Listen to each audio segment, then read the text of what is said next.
Hello and welcome everyone to this video on data binding in SAP Web DynPro by ZaranTech. But before we begin, make sure to subscribe to our ZaranTech YouTube channel and hit the bell icon to never miss any update from us. Hello everyone and welcome back. Today we are going to explore an essential concept in Web DynPro development, that is data binding. In this quick tutorial, you will learn how to efficiently bind data between your UI elements and context node, making your application more dynamic and responsive. Whether you are a new to Web DynPro or looking to sharpen your skill, this video will provide you with fundamentals you need. So let's jump into our SCAT. I have created an application for you, a sample template for you. What I have done, I have created a context node which has two attributes, Matner and MAKTX. This is of MAKT table, and I have set the cardinality to 1 to n. And I have also created a context attribute MAKTX that is used for description in MAKT table. So I will create two UI elements, that is one text view and one table, and I will use both context attribute and context node, and they will act as a data source for those UI elements. So actually UI elements have some properties. Each of UI element that can be used for transferring or displaying data and contains one property that describes the value a user input or the source of the data will be displayed. So what is data binding? I will explain. Data binding of UI element property is set up in the view layout. I will show where it is. This is layout, view layout, and let me create a element that is text view. I will give text view here. Here it is text view, and I will create. And see here a text section is coming, means I have to create binding. See, a binding is binding column is coming here, and when I hover it, it is showing an option to create a binding. So I will go here and I will bind it with a context attribute. So yeah, this is context binding, but when data is coming through the context, I will write a logic in our methods. When I will write a logic, it will also act as a data source, and it is also called data binding. Means I am binding the data which is coming from our internal table, from our database table to the UI elements. So I will create a label for this label. Okay, I've created a label for it, and I will give a label for as text1 for a UI element which we have created, text view. And see a description is coming. And let's activate it.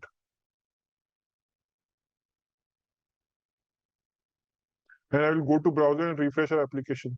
See, this is our application. A description is coming, but no data is coming because we haven't written a logic for that. So I will write a logic. Firstly, I will also create a table with the help of Web DynPro code wizard. I will use context node here. I will bind both. I will tell you how to bind context node and context attribute both in this video. So I've created a table, and binding is already created because I have created it with the help of Web DynPro code wizard. So automatic binding is created. In binding section, it is showing binding exists. So I will go and refresh our browser. See, we have created a application with table and a text view with label, but there's no data coming. So for data, I will go to method part. I will go to w2 init.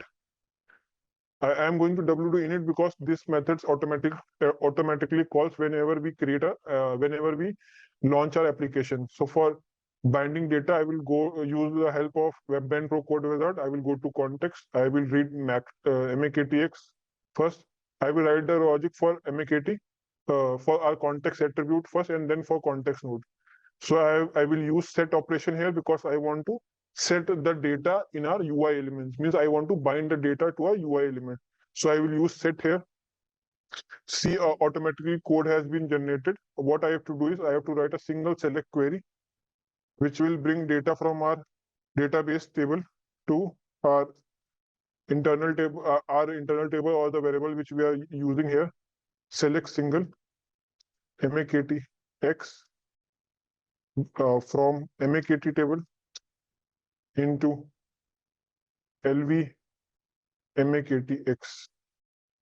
I'm using LV MAKTX because this is the variable created by Web DynPro code wizard automatically, and I will pass this LV MAKTX here, but it is already present here because we have used same variable. If we have used different variable, we have to give the name of that variable here. So yeah, we have created we have written a logic for our context attributes. Let's go to a browser and see. See, our description is coming, our data is coming here, means we have binded our, I've written the logic for data binding in for our context attribute. So I will give it this to differentiate and I will comment it. Now I will bind the data for a context node. So I will again go here, I will choose context. Now I will choose our MAKT context node. And again, I will use set operation as table operation because we have used one-to-n cardinality, means we are using a context node as an internal table. So yeah, we have used WebDyn code wizard. A lot of code has been written here. What we have to do is we have to write a single select query. Select star from MAKT into corresponding fields of table LTMAKT up to 10 rows.